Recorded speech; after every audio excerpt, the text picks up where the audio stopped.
Okay, so we're going to pick up on example 3, which is right where part 1 left off. So the state of plane stress at a failure point on the shaft is shown on the element.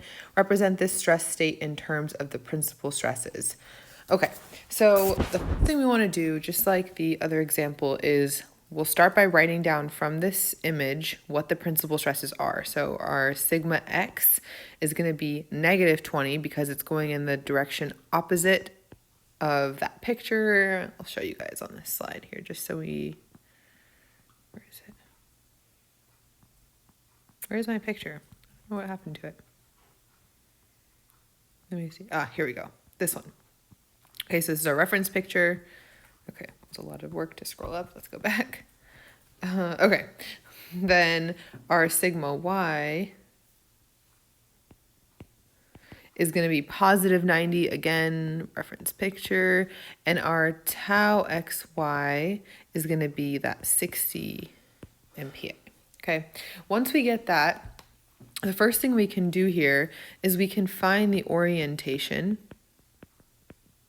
that's going to cause the principal stress to occur. So this is the orientation which we need to be which we need to use to plug in to get those principal stresses. So we're going to also plug into that equation, which is this is after you've taken that derivative, set it equal to 0, all that good stuff, and you get tau. This is the equation for that from the slide above. So directly plug in and include the signs.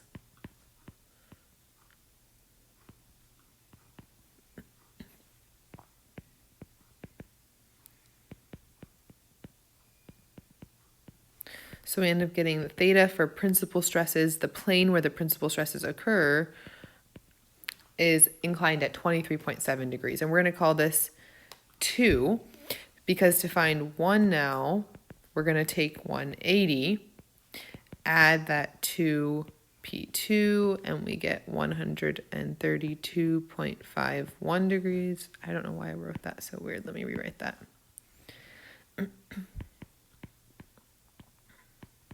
Which corresponds to just 66.3 degrees. And I'll show you what those correspond to right now.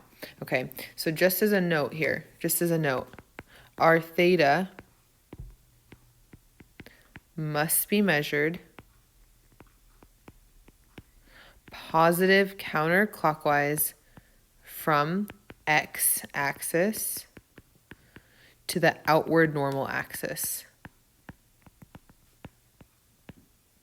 And this is our x prime. Okay, and I'll show you in this picture what that means. So we're going to tilt this element, and here we've picked our theta P1 as the larger value. So here we have this x, and this is going to be our x prime. Here is another x. And this is the second potential x prime. And you'll see that these are 90 degrees apart. So this one here, although I didn't draw this so well because it looks smaller. And this is the 23.7 degrees. Okay, so these are the two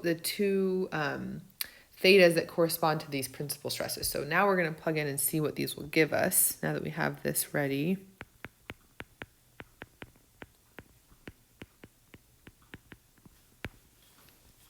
So we're solving for sigma 1 and 2, and I'm going to rewrite the equation again so we know which equation we're dealing with here.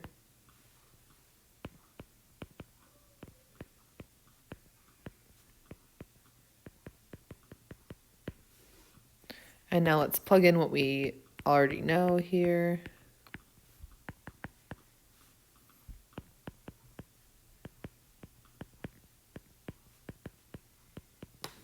And we get 35 plus or minus 81.4. And we're going to pick sigma 1 as the larger stress and sigma 2 as the smaller stress here.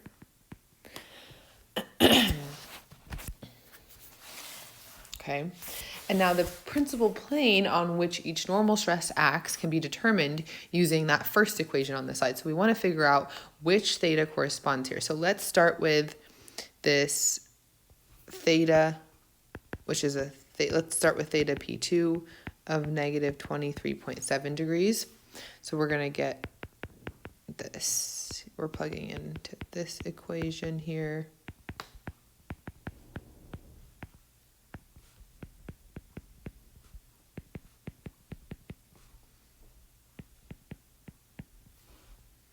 And we end up getting, when we plug everything in here,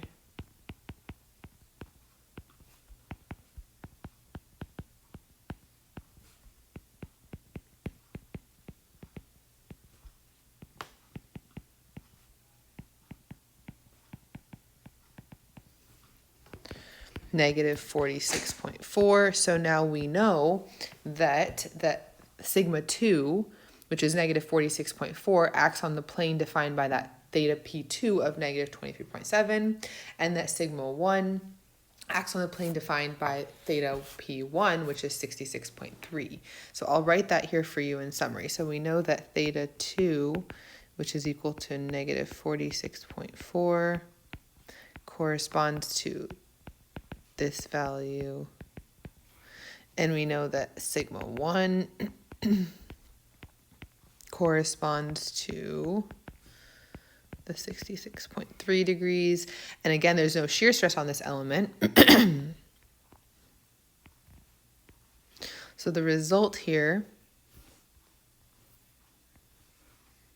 our original x-axis, our result here is that this is our sigma 1, which is 116. And then this here is our sigma 2, which is 46.4. And this here is our theta P2.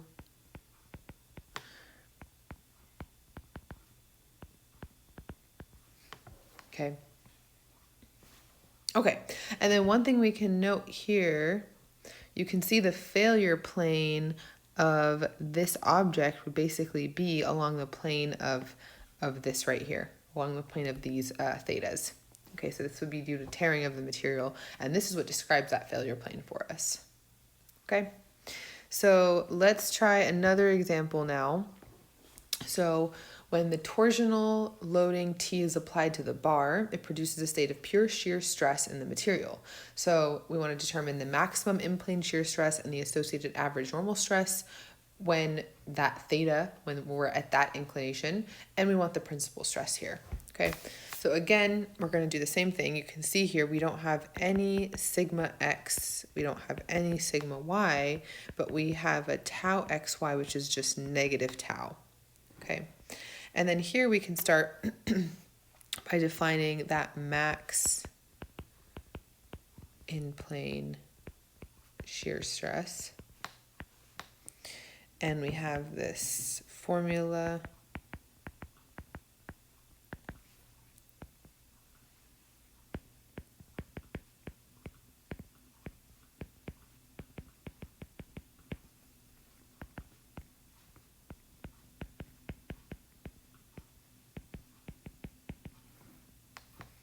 And then we have sigma average.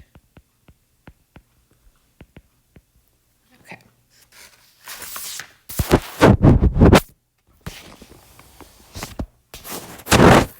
And here we can continue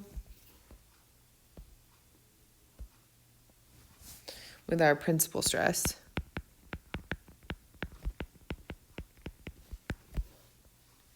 So we have this formula here, tangent to theta p equals tau xy over sigma x minus sigma y over 2. We plug everything in.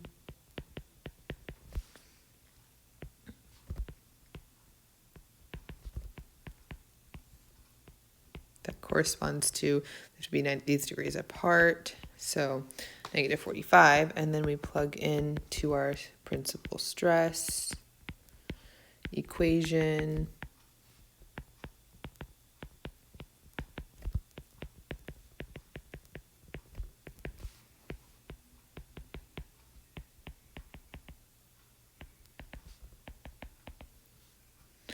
And we end up getting sigma prime here.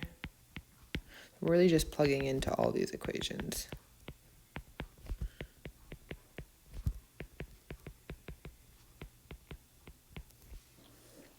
So here we're going to plug in, which is our theta P2, and we get 0 plus 0 plus negative tau sine 2 theta, which is 90, and we just get negative tau. So we get a sigma 2 value of negative tau acting at the theta P2 equals 45 degrees. And this is basically our answer here. These two, wait, let me actually, right here. Okay, so this one is just a little more conceptual, but we can continue. Oh, these are actually, so this here corresponds to a ductile material that fails in shear stress. So this corresponds to this, let me explain this, to this right here. So you can see how this is kind of shearing off in this direction. And then this corresponds to a brittle material, so some kind of brittle failure that fails due to normal stress. So you can see this angle here, some normal stress acting. And this is like a tension failure at 45 degrees. So that's why we see this inclination at 45 degrees here. Okay. All right, so let's try another example here. So actually, what I'll do here is I'm not going to solve example 5. I'm going to let you guys solve this one on your own and see if you can figure out how to do it based on the other examples that we've already solved. I think this topic has like 11 different examples. So I'll let you guys kind of go through this one. You're going to do the same procedure that we did for now example 4 and example 3 here. So I think you guys should be able to apply this one and figure this one out. Okay. Let's move on now so we can talk about Moore's circle. Okay, so Moore's circle basically provides a graphical approach to solving these problems in conjunction with using some of those formulas that we have been using before. Okay, so we're kind of getting away from the idea of having to plug in those equilibrium equations, and we can use this graphical approach that once you get the hang of it is super easy to implement, much easier than trying to figure everything out in terms of equilibrium. Okay. Moore's circle in terms of plane stress. So what we're doing is we're rewriting those equations that we have in the form that's listed right here. Okay, and this is going to be the derivation for Moore's circle. And what happens is we're saying that for some specific problem, these values are actually constant, right? Like that's the first thing we do is we look at our stress profile and we look at our element and we look at the normal and shear stress acting on that, those 3 values, and we are able to determine those givens already. So these are 3 constants that we already have. And what we can do is we can determine right away the average stress and R, which is actually the radius of our circle, so the radius of some circle. Because if we're looking at these functions, you can kind of already see that this is going to make the equation of a circle. Okay, and basically we call the graphical representation of this circle that we've derived from these equations Moore's circle, because it was invented by some German engineer named Otto Moore, who's very famous. Okay, now this is a really important figure because it tells us a lot of information that we would need to know when we're going to actually be able to construct and graph these circles just based on the information provided in examples. But if we look here, we're able to figure out a lot of information. So we plot always sigma on the positive, in the positive right direction, and we actually always plot tau in the negative direction, but this is actually positive tau. So this corresponds to positive tau. It's what we conventionally know as negative, but this is positive here, and that's just how Moore's circle was derived. So we're going to stick with that approach. Okay, the radius of the circle is drawn here, and the corresponding average here tells us how far away the center is. So we will, or I'm sorry, the average tells us the distance from here, the origin to the center. So it tells us actually the coordinate. of the center of the circle. Okay. Now, basically what's happening here is that we can use Moore's circle to tell us what the stress values are on inclined planes or rotated planes in a very easy way, which is easier than having to do equilibrium or to plug into all those equations repeatedly. And what we're going to do is basically we're going to start rotating lines on that circle. It's very similar to what you might remember from trigonometry when we had the unit circle and you have all of those points corresponding to where you're at in the circle. It's a similar idea that you're kind of just going to keep rotating, and then as you rotate, you have this angle and you're going to plug it into those equations to figure out which angle you're working with, okay? Before I get into this, actually, we're going to have a reference point, and you're always going to use this reference point to construct the circle. So we can construct the circle based on three things. Okay, we need the radius of the circle, we need the reference point A, and we need the center. And I'm going to show you how to get all three of those. We always want to start with those, and then we can start rotating our circles and rotating those axes to solve for other points. But that's where we're going to start here.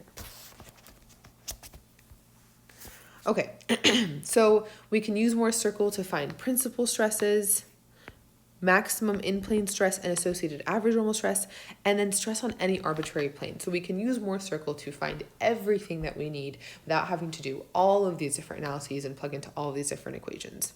Okay. This is a really nice kind of summary for everything about Moore's circle. What I'm going to do is I'm going to let you guys read this on your own, but I'm going to go over an example really slowly, or I'm going to go over the next few examples really slowly, and I'll reference back to these pictures so that when you're doing it on your own, you'll be able to kind of figure out where I got everything and where everything is coming from. But I think if you just do 2 or 3 on your own, you'll really quickly get the hang of how to use this, and it won't seem so new or so different. Okay, this is another image of how to find plane stress on these inclined planes. And here is that reference point A that I was talking about, the reference point C, the center, and then the radius R that you would need to kind of build this circle. Okay, let me see if there's anything else that I want to mention before we kind of jump into an example on this. Okay, I think the best way to approach this is to just start the example so we can see how to use and construct the circle to begin with. Okay, so example 6 here. We have an applied loading on the element shown, and it's subject to the state of stress in this element block here. And what we want to do is we want to determine the principal stresses acting at this point shown, this point A. Okay, so you see we have this tiny element point A here, and we're kind of blowing it up into this larger picture, and we want to know what the state of stress, we want to know what the principal stresses acting on here are. And we're going to do that using Moore's circle. So the first step here is let's construct the circle.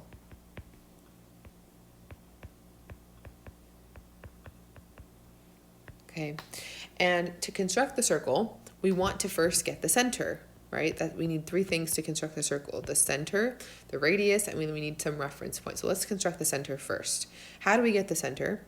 Well, we need to get sigma average, okay, which is equal to sigma in the x direction plus sigma in the y direction divided by 2. So the first thing, actually, before that even, is we need to figure out what is sigma x, and here it's going to be that negative 12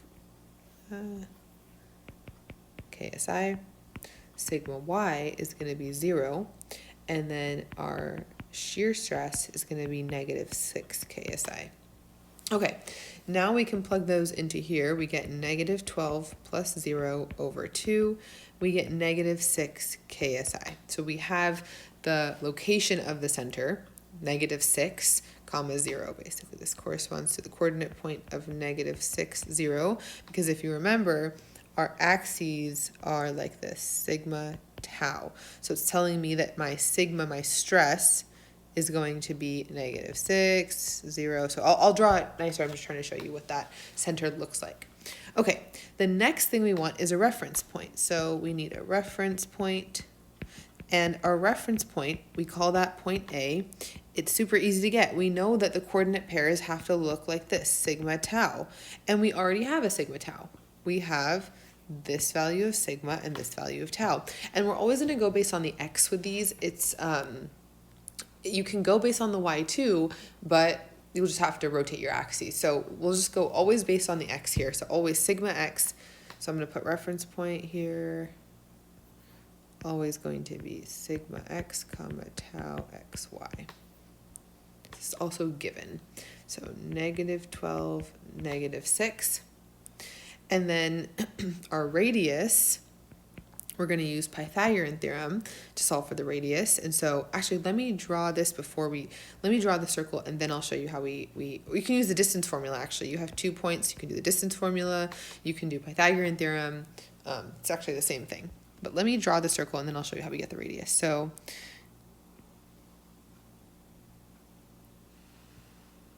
this is our circle. This is the center of our circle.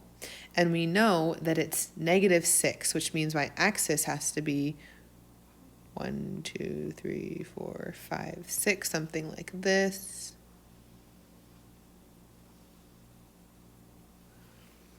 And then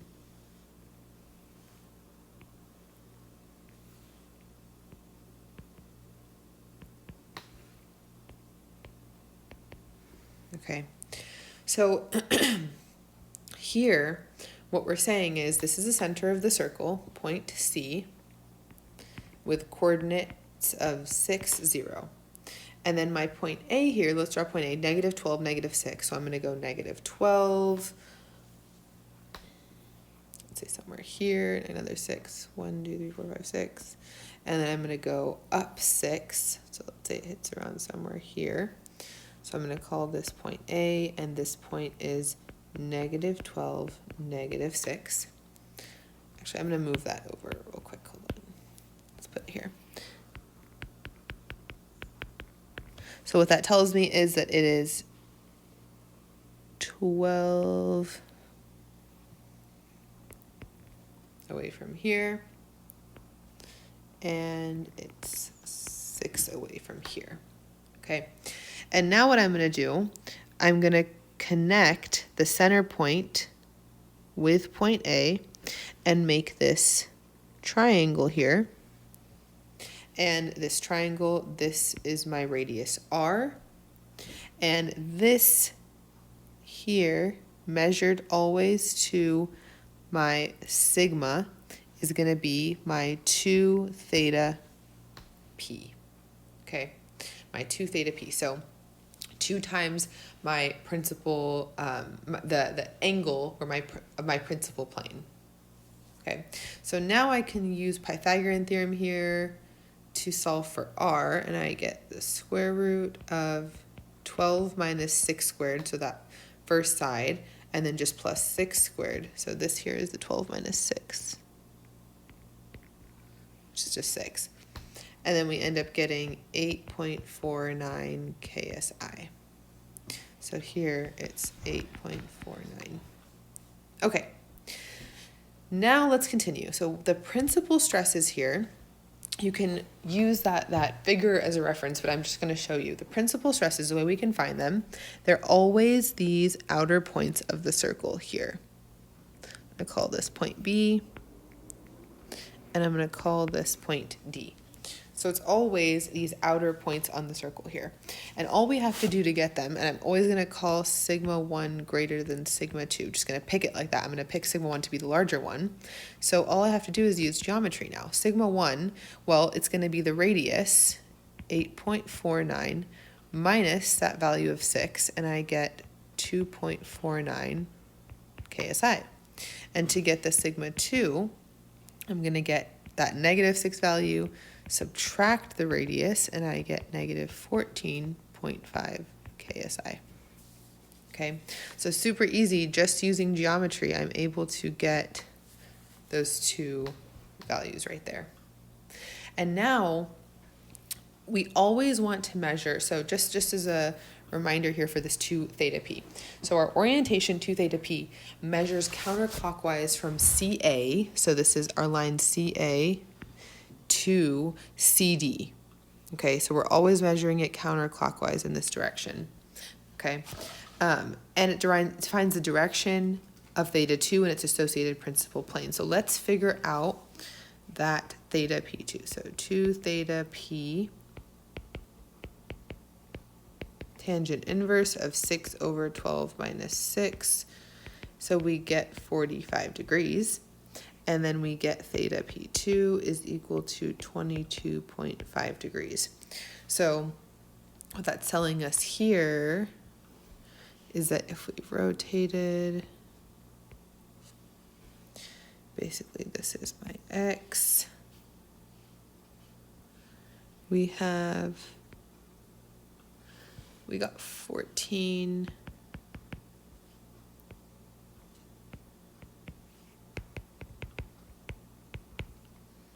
And then here we have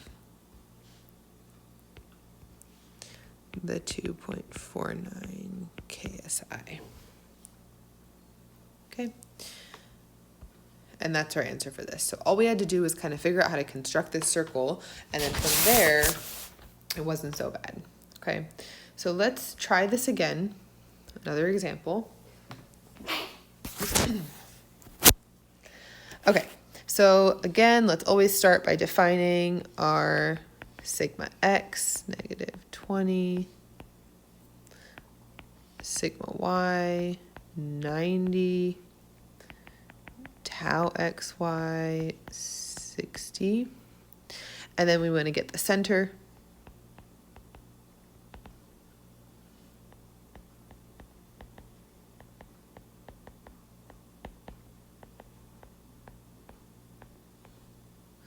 And then we want to get our reference point A.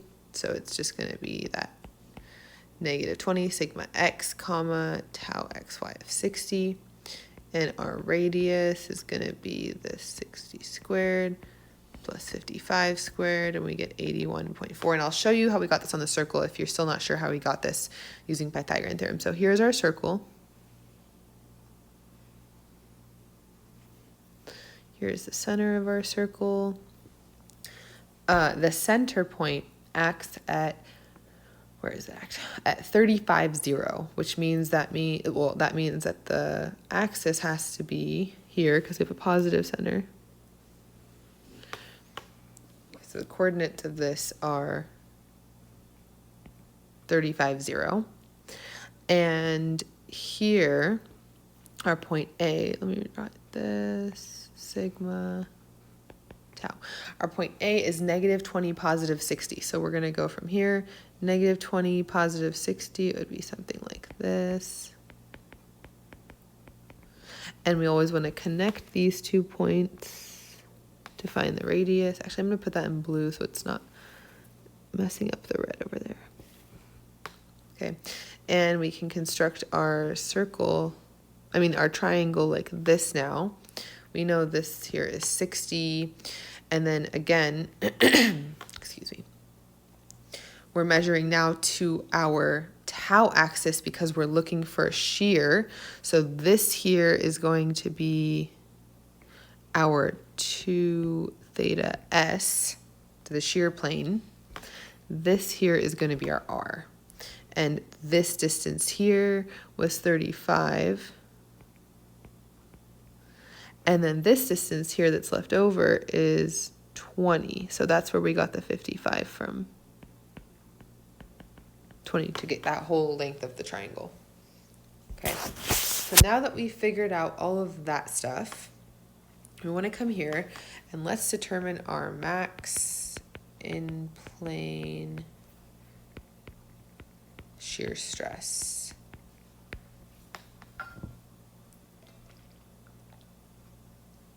And of course our average normal stress too.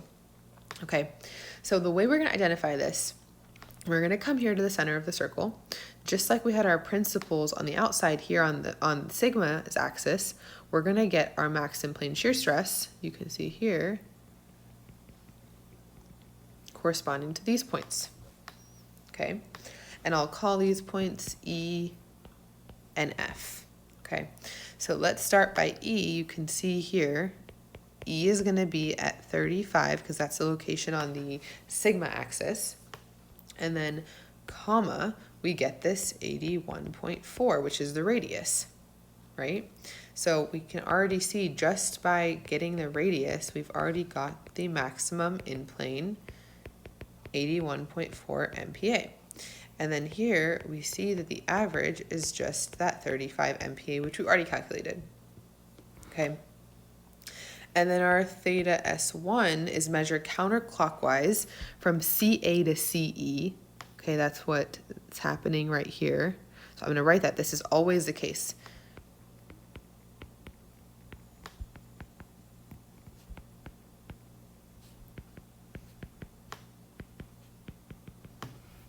And so we get 2 theta S1 is equal to inverse tangent of 20 plus 35 over 60, and we get 42.5, and we end up getting theta S1 is 21.3 degrees. And so what that looks like here, if we were to draw it,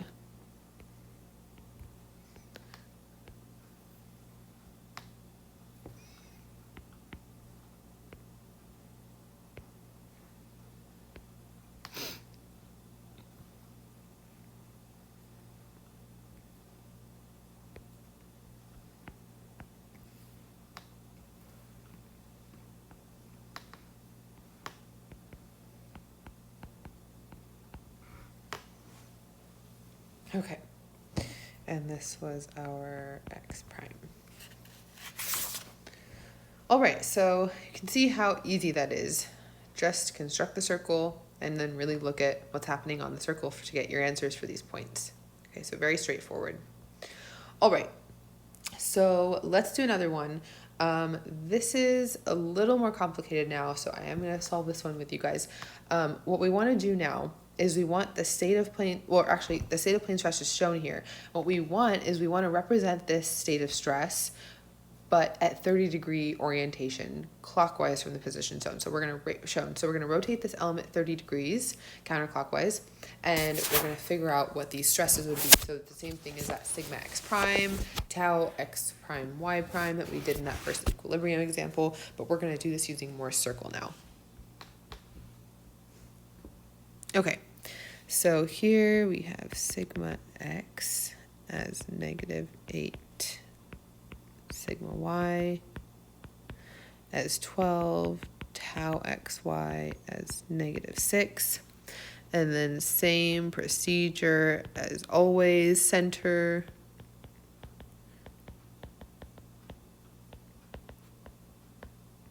so our center point is 2, 0.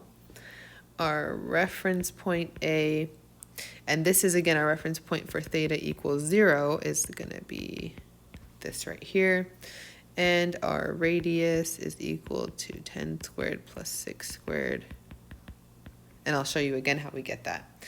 Okay, so let's come down here and let me draw this circle before we go any further. I'm drawing it a little bigger because there's a little bit more going on this time. Okay, so here's the center of our circle, and we know it's at 2, 0, so we're going to put the axis about 2 away from the center.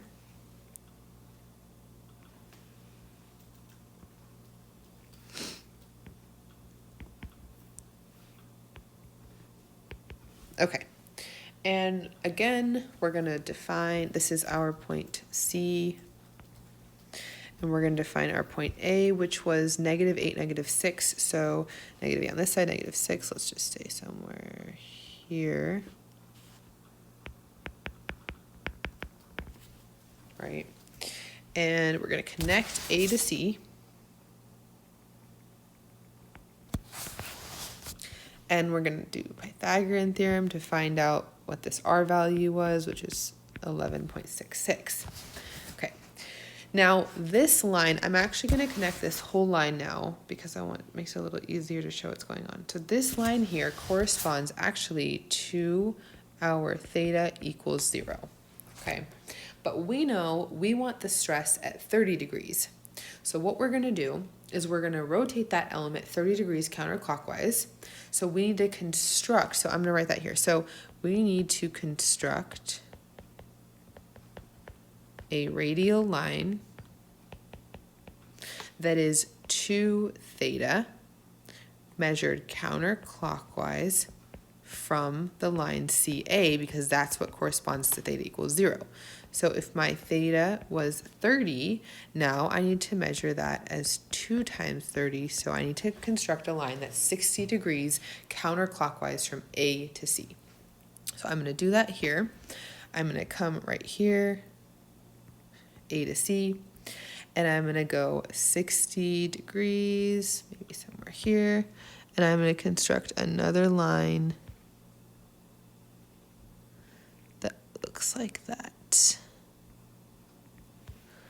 And that was 60 degrees. Okay, if that whole value is 60 degrees, then I can define 2 other angles here. I can say that this angle here is some angle phi, and I can say, what other color have I not used? Purple. Let's say this angle here is phi, like that. Okay. And what I can do is, what I'm looking for actually is I'm looking for this point here, this reference point now. Because remember, this reference point here corresponds to sigma x tau xy. I'm looking for some point P now that has sigma x prime, tau x prime, y prime. So I'm trying to find the value of that point, the coordinate pair of that point P. The first thing I can do, though, I can figure out what phi is, taking inverse tan of that triangle, 6/10, and I get 30.96 degrees. And then if I subtract 60 from that, I can find the other angle. Okay, so now I have the values of those 2 angles. And all I have to do now is I can use trigonometry here. Let me draw this other triangle. If I know the value of this to be 29.04, you see this triangle here. And I know this R value is 11.66.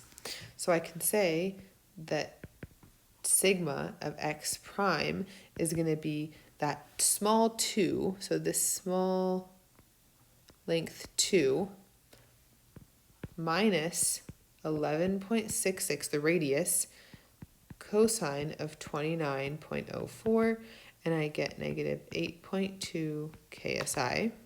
And then I can say tau x prime y prime, also using trigonometry, is just that 11.66 sine 29.04, and I get 5.66 KSI. So all I did was find the length of this side and the length of just from to the origin, not including this 2. Okay, and these act here, so these act on the face of the element that's rotated, right? They act on the face of BD of the element that was rotated. So let me show you, because we know we're rotating 30 degrees counterclockwise. So let me draw this. It's really important that we know exactly which face we're talking about when we're doing this. So this is our element here. We have our x-axis, and then we have our rotated x prime, and this was 30 degrees here. And we have our, again, this would be that 60 degrees, 60 plus 30 is 90. And then here we have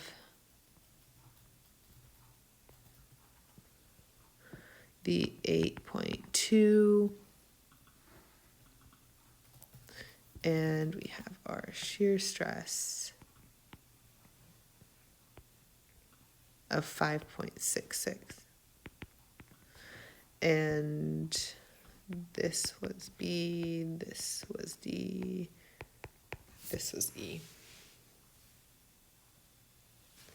Okay, so now if we want to find the stress components acting on DE, just to show you how that would work, here what we want to do is, let's come here, let's look at stress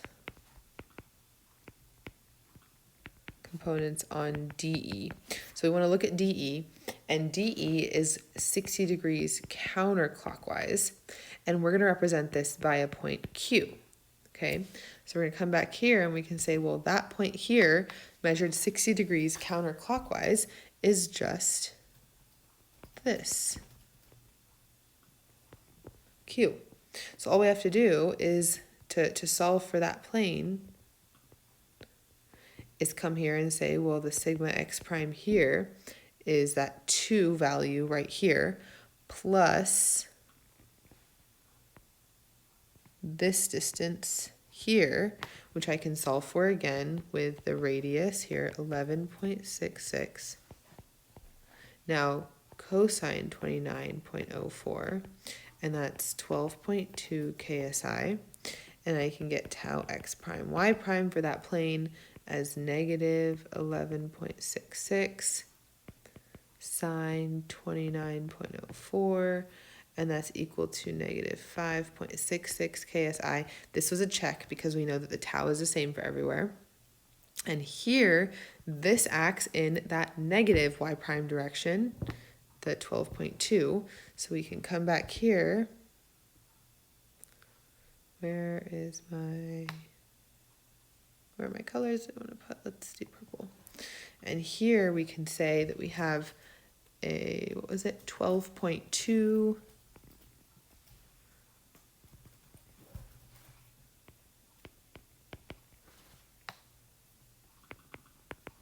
just like that. Okay, so we can actually find the stresses on any of these planes just by using this circle, which is really cool, very easy, kind of gives you everything that you need in one go. Okay, so let's continue. Okay, this is a pretty long set or a long example, but it's a really good example because it gives you kind of an idea of how this will be practically applied. Okay, I'm trying to see if I should go over it, or let me see what else I have in here. I think let's go over it in this video, and then we'll save the last video for the rest of this part. Okay, so here, what we want to do is we want to determine the normal and shear stresses at point D, shown on this figure, that act perpendicular and parallel respectively to the grains. The grains at this point make an angle of 30 degrees with the horizontal, and point D is located just to the left of the 10 kilonewton force. Okay, so this example is really cool because it combines everything we've kind of done previously and then the application of solving this topic. So we're going to have to use what we know about moment of inertia, solving for our Q values, solving for MC over I in some cases, but we're going to have to kind of combine everything that we've done. So I'm going to try to take this as slow as possible. I'm going to call this part 1, and I'm going to call this part 2. Part 1, there we go. Okay, so let's start with part 1.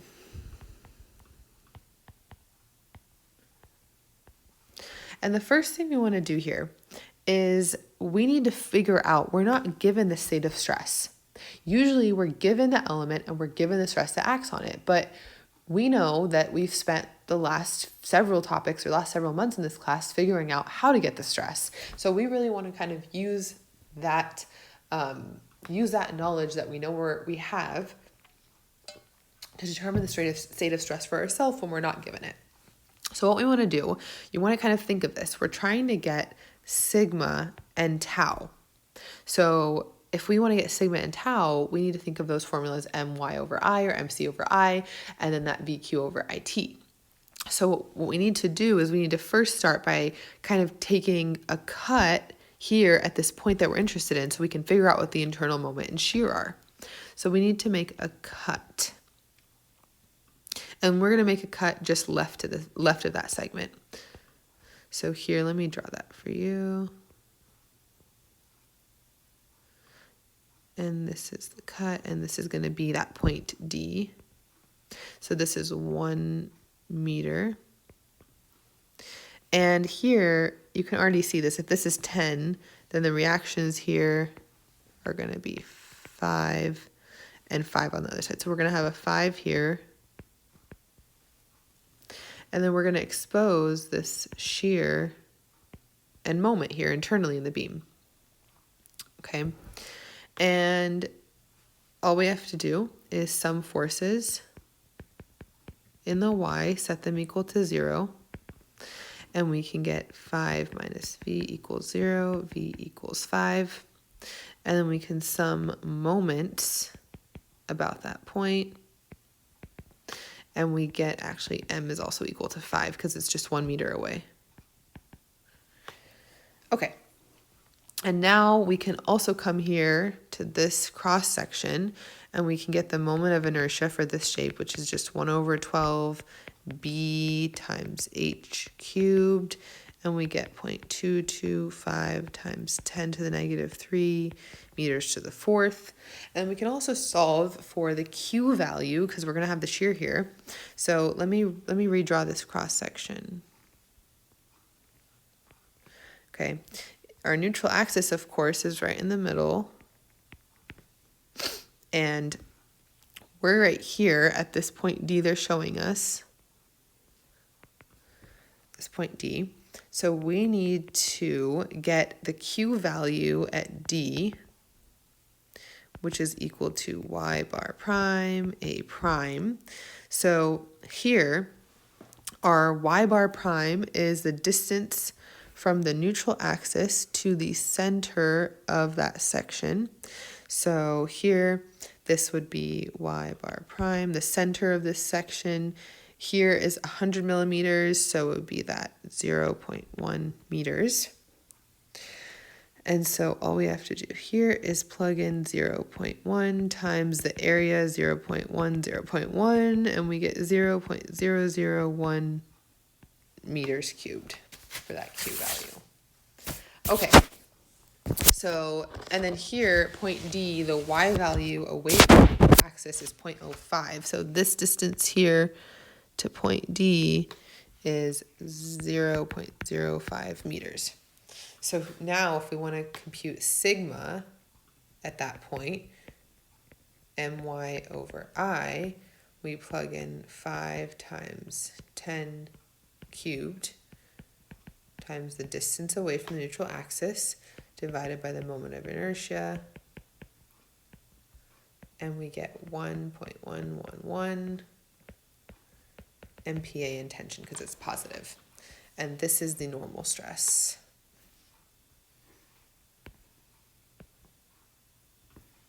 Okay. And now for our shear stress, this is contributed by the transverse shear in this. So we'd have tau equals VQD over IT.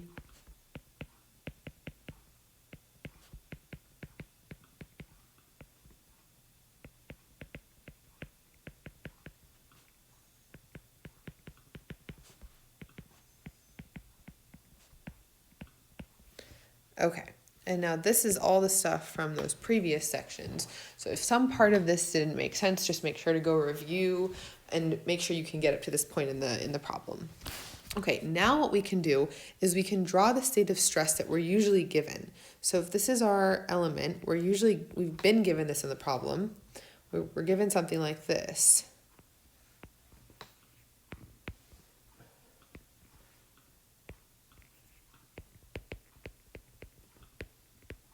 This is how we've been starting our problems.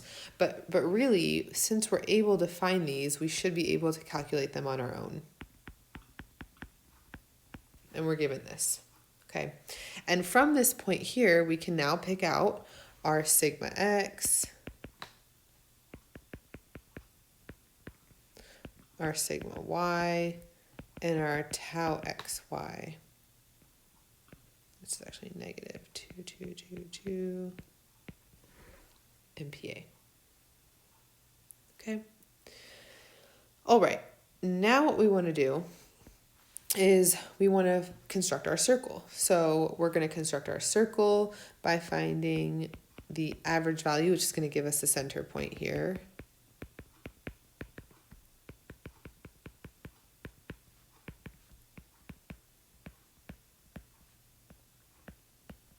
So we know that our center is 0.55 is at that point. Our reference point A is that 1.111 comma negative 0.2222. And our radius, I'll wait till I draw the circle before I show you guys the radius here. Okay.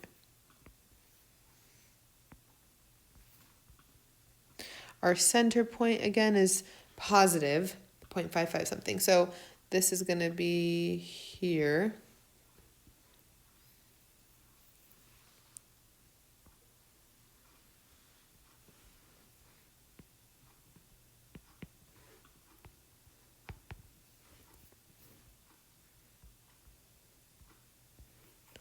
Center. And then our point A is 1, -2, so it's going to be up here somewhere.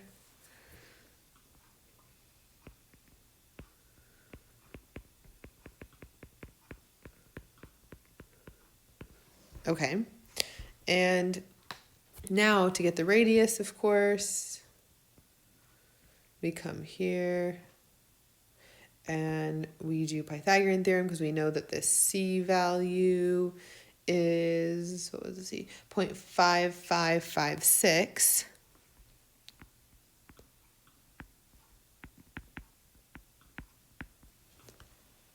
Okay, so what we can, and we also know that the max value out here, so this value from here to here, we know is 1.111. So we can say that R is equal to the square root of that 1.111 minus 0.5556 squared plus now the negative 0.222 squared, and we get 0.5984. Okay, now that we have all of that info, we can solve for, we'll call this alpha. We can say that alpha equals tan inverse of 0.222 over 1.111 minus 0.556, and we get 21.8 degrees. So here we have 21.8 degrees, okay? And what we're doing here is we know we need to rotate this element, right? We have to rotate this element, so let me see, it was 30 degrees. Right. Okay. So we want to rotate it 30 degrees, and we are going to come here. Let me write this down. So our theta equals 30 degrees, which means we're going to rotate that radial line by 2 theta, which is 60 degrees. And we're going to measure this counterclockwise from CA to CP. So let's do this together. We're going to come here. We're going to go, this is CA. We're going to measure 60 degrees. Whoops. If this was 20, another 60 degrees would put us not quite at the 90 yet, so we'll say we're right.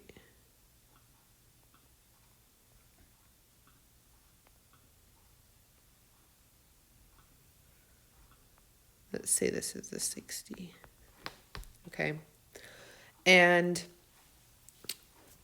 now this is going to be that point P where we're looking for the values of stress at. Okay.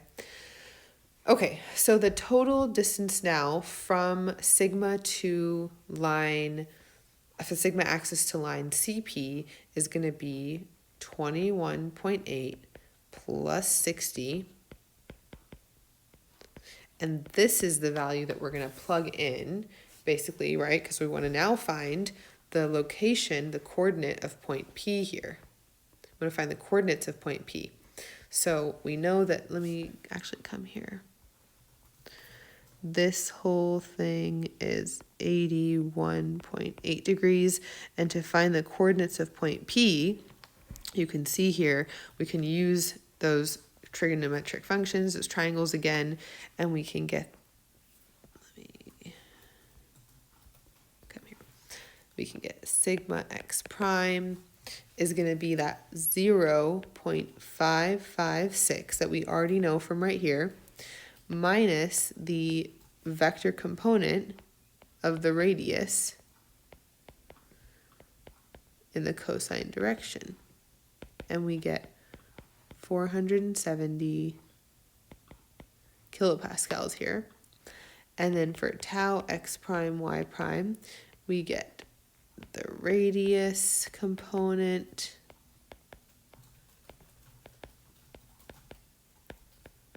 so we get 592 kPa. Okay. Just as a side note, you can also solve this problem using 60 degrees. So you can also solve this problem, you'll get the same answer, it's a side note, using 60 degrees for your theta. 2 theta would be 120 degrees, and then you would end up getting the same value of that 81.8 that you need to do. So you can try doing it this way, but if you use the 60 degrees, you're gonna have to measure that 60 from the, so let me actually draw this for you so you can see. I want you guys to try this because this is gonna test your ability to make sure you can get these values correctly. So here, this would be my x. This here is the 30. If you want to do it from the 60, you'll be measuring in this direction. So you can do 2 theta, which is 2 times 60, which is 120. So now you'll need to go from CA to CP 120 degrees on here. And you should get the same exact answer. So you can check your answer by doing it this way. Okay, part 2. So let's go back. Part 2 just wanted a couple more pieces of information. We're looking for basically sigma 1 and sigma 2, the principal stresses. We already have all of the info we need here. We just need to solve for this point here and this point here. I'll call this point D and this point B. Okay. So actually here, I can put this here, sigma 1 is just going to be the 0.5556 plus the radius.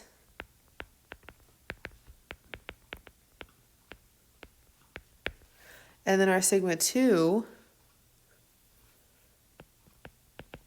is going to be 0.5556 minus 0.5984, negative 0.0428. And this is the other part of that answer. And then we want the orientation for that. So I'll come here and we would have tangent of 2p1 is equal to that 0.222 divided by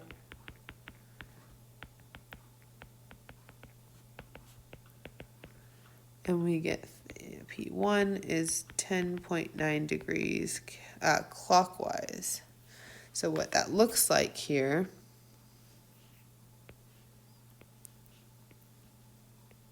the principal stresses act